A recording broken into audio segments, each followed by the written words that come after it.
बरेली पहुंचे मुख्यमंत्री योगी आदित्यनाथ ने सपा सरकार पर जमकर निशाना साधा है। योगी ने कहा कि सपा सरकार ने गायों को लावारिस छोड़ दिया था। सपा के मुखिया कहते हैं कि गोबर से उन्हें दुर्गंध आती है। इनकी असलियत यही है कि क्योंकि ये गौ माता को कसाईयों के हवाले करते थे। हमने कसाईयों को जब जहन्नुम में यात्रा के लिए भेज दिया तो उनको परेशानी हुई। कसाई जब जहन्नुम में चले गए तो राज्य सरकार 14 लाख गौवंश की देखभाल कर रही है। अन्य गौवंश हमने अन्नदाताओं के हवाले कर दिया है। कहा कि आप भी कर लीजिए। एक गौवंश पर 1500 रुपया हम दे रहे हैं। अगर एक किसान 14 गौवंश पालता है तो उन्हें 6000 रुपया हर महीना मिलता है। निराश्रित गौवंश समाजवादी पार्टी ने दिए और इसीलिए इन्होंने गायों को लावारिस छोड़ दिया था। देखा ना समाजवादी पार्टी के मुखिया क्या कहते हैं? कहते हैं गोबर से मुझे दुर्गंध आती है। ये है इनकी असलियत, यही है क्योंकि गौ माता को कसाईयों के हवाले करते थे। हमने कसाईयों को जब भेजा जहन्नुम की यात्रा में तो इनको परेशानी हुई। इनकी परेशानी तो वह है कि इनके मित्र कसाई सब चले गए जहन्नुम में।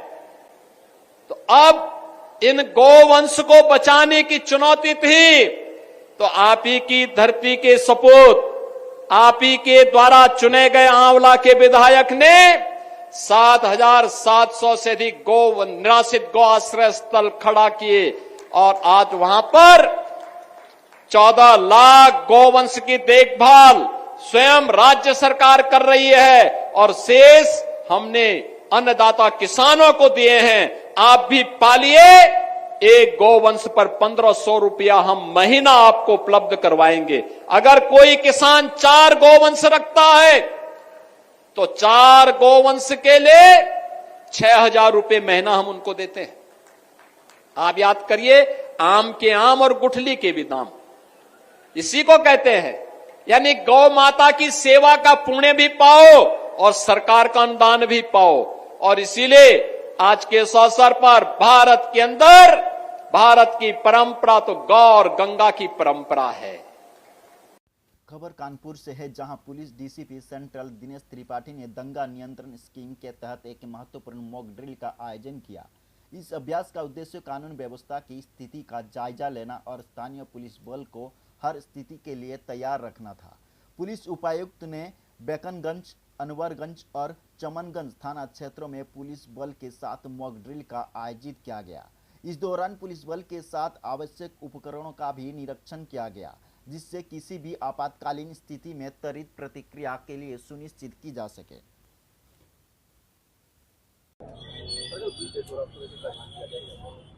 आज हमारे सेंट्रल जोन में जो है, आज एंटी रायट स्कीम के तहत जो है हम लोगों ने दंगा नियंत्रण स्कीम का जो है रिहर्सल किया है। और इसमें हमारे जो मुख्य पॉइंट हैं, जो मुख्य स्थान है, वहाँ पर हमने फोर्स डिप्लॉय किया था और रूट मार्च किया था। इसमें हमारे साथ जो है पीएससी और जो सिविल पुलिस बल था और हमारे साथ एडीसीपी और एसीपी और थाना प्रभारी इसमें शामिल थे। यूपी के फतेहपुर जिले के हरिहरगंज चुनावी गली में आज दोपहर में बिंदकी व फतेहपुर के नापतल बांट मरम्मत कार्यकर्ता व लाइसेंसधारियों ने बैठक किया। बैठक में बताया गया है कि नियंत्रण अधिकारी का आदेश है कि सभी व्यापारियों की ट्रेडर आईडी बनाई जाएगी। उनके आधार वो पेन लेकर उनकी आईडी बना के ऑनलाइन से जोड़ा जाए। लेकिन व्यापारी इस योजना से जुड़ने के लिए ऐतराज जताते हैं। बहुत से व्यापारी आज भी कम शिक्षित हैं। उनके पास जाने पर वो ऑनलाइन ओटीपी देने से इनकार कर देते हैं। बैठक में आदर्श रिपेयरिंग वर्कर्स, संतोष आदि रिपेयरिंग वर्कर्स के लोग मौजूद रहे। हम लोग सभी लोग जो है बांट मरम्मत करता है। बहुत दिनों से हम लोग कार्य कर रहे हैं विभाग में।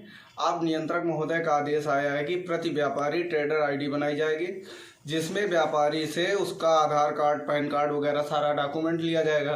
अब व्यापारी बहुत सारे ऐसे हैं जो पढ़े लिखे नहीं, कुछ जानते नहीं हैं। उनसे अगर हम पैन कार्ड, आधार कार्ड मांगते हैं, उनके साथ कोई स्कैम हो जाता है, उसका जिम्मेदार कौन होगा?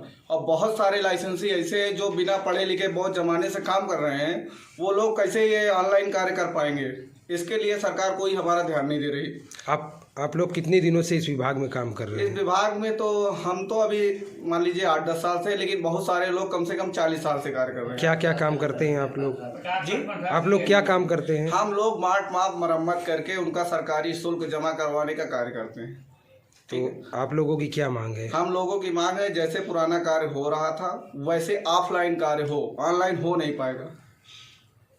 समस्याएं क्या आ रही हैं? समस्याएं हैं जैसे बहुत सारे हम बड़े व्यापारियों के पास जाते हैं, उनके पास इतना कार्य रहता है कि वो हम लोग से ढंग से बात भी नहीं कर पाते। अब वो अपना आधार कार्ड पैन कार्ड कहाँ ढूंढ के लाके हमको देंगे। अगर हम उनसे कहते हैं कि OTP आप बताइए तो OTP बताने में उनको दिक्कत होती है। कहीं कोई दिक्कत हो जाएगी तो हमको जिम्मेदार बनाएंगे, फ्रॉड हो जाएगा। फ्रॉड हो जाएगा। इसलिए वो ये सब देना नहीं चाहते, लिहाजा हम लोग को कहेंगे कि आप लोग जाइए। इससे हमारी रोजी रोटी में बहुत बड़ा असर आ रहा है। जी, आपका परिचय? मेरा नाम अश्वनी अग्निहोत्री, मार्ट माप मरम्मत करता फतेहपुर।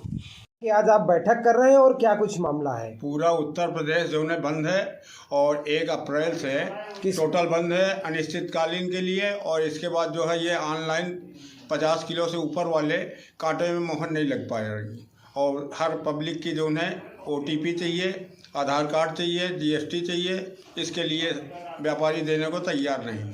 आज आप लोग कितने व्यापारियों ने यहाँ पर बैठक की है? आज कम से कम हम लोग 25 लोग करीब हो गए। व्यापारी, आप लोग की क्या मांग है? लाइसेंसी आप लोगों की क्या मांगे हैं? मांगे ये है कि इसमें जो है सुधार किया जाए। जैसे पुराना जो चलता रहा वही चले, ऑनलाइन नहीं होना चाहिए। हाँ ऑनलाइन नहीं होना, वो काम हो ऑफलाइन होता रहे, जी। काम होता रहे हम लोगों का। क्या नाम है आपका? कृष्ण कुमार गुप्ता, किस चीज़ की दुकान है आपकी? मार्ट माप मरम्मत करता।